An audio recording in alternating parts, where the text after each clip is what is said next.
আসসালামু আলাইকুম। বর্তমান সময়ের বাজারের যে দরগুলো আছে, তো সেটাকে ইস্যু করে অনেকে অনেক ধরনের কথা বলতেছে। বিশেষ করে আমি সাধারণ মানুষদের কথাও বলতেছি, আর রাজনৈতিক যে দলীয়গুলো আছে তারা তো করবেই। তো সবাইকে আর সব ধরনের দলকে আর খাওয়ার তো টাইম নাই। আমি সাধারণ মানুষকে নিয়ে কিছু কথা বলতে চাই। দেখেন, একটা দেশ সংস্কার হতে সময় লাগে।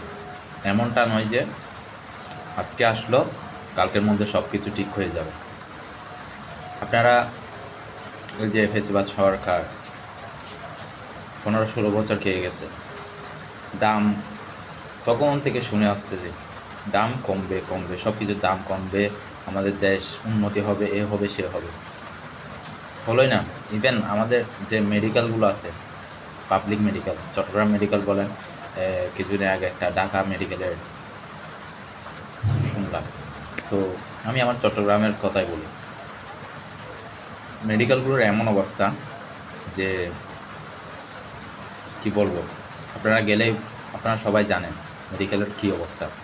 আর এখানে যে ওয়াশরুমগুলো আছে সেগুলোর তো কোনো বলার মতো কিছুই নেই।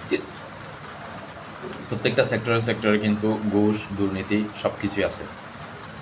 তো আমি বাজারের দর নিয়ে একটু কথা বলতে চাই। তো আপনারা বলতেছেন যে বাজারের দর কমার কথা, আরও বেড়ে যাচ্ছে। আসলে সব কিছুর সাথে সাথে সব কিছু সমাধান হয় না। সব কিছুর জন্য টাইম লাগে, টাইম দিতে হবে আমাদের।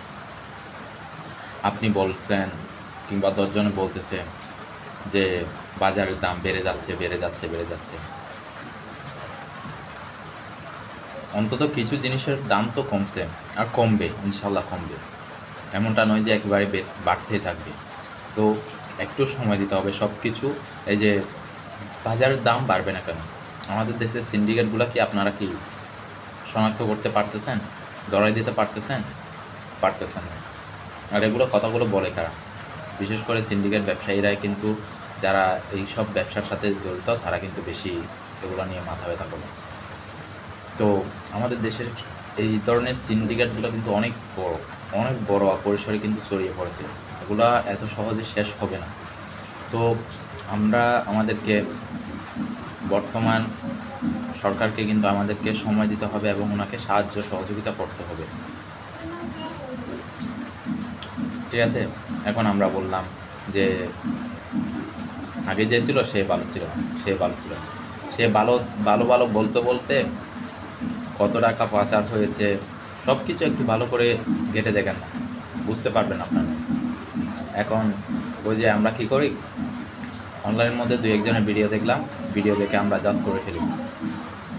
আসলে সব কিছু আমাদেরকে বিবেচনায় আনা দরকার, তারপর আপনি জাজ করেন, তখন দেখতে পারবেন। ওই যারা 15-16 বছর খেয়ে গেছে তারা তো বাজারের দর কমাতে পারে না।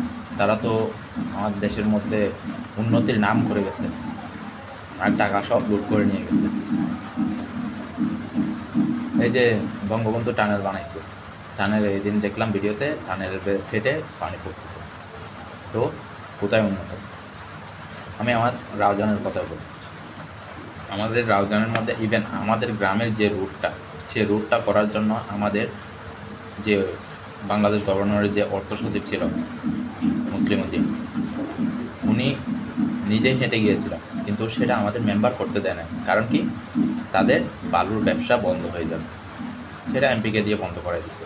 কিন্তু সে কদলপুর এরিয়াতে আপনি গিয়ে দেখেন সবগুলো রাস্তা কিন্তু ঢালাই করা, পারফেক্ট, কিন্তু আমাদের তা করতে দেয় না। কিন্তু সবগুলো করছে কিন্তু উনি, কিন্তু নাম লাগাইছে অন্য কারো। তো আমাদের দেশের মধ্যে সিন্ডিকেটগুলো কিন্তু অনেক বেশি, প্রত্যেকটা সেক্টরে। তো আমাদের সিন্ডিকেটগুলো ভাঙতে হবে, তাদেরকে আইনের আওতায় আনতে হবে, আর আমাদের সরকারকে কিন্তু সাহায্য করতে হবে। এমন আমরা বললে হয়ে যাবে না সব কিছু। সব কিছুর জন্য একটা সময় লাগে, গুছিয়ে আনতে সময় লাগে। আপনি আপনার পরিবারের কথা চিন্তা করেন, আপনি নিজে বুঝে যাবেন। আপনি আপনার যে কোনো একটা পরিস্থিতির কথা চিন্তা করেন, আপনার যে কোনো একটা পরিস্থিতিকে আপনার স্বাভাবিক করতেও কিন্তু আপনার একটা সময় লাগে, মিনিমাম একটা সময় লাগে। তো সময়টা আমাদের দিতে হবে, এবং আপনাকে যেভাবে অন্যরা সাহায্য করে আমাদেরও কিন্তু সবাইকে মিলে আমাদের দেশটা সংস্কারের জন্য আমাদের সবাইকে কিন্তু সাহায্য করতে হবে। তো আমার কথায় কোনো কিছু ভুল থাকলে কিন্তু ক্ষমা করবেন। আল্লাহ হাফেজ।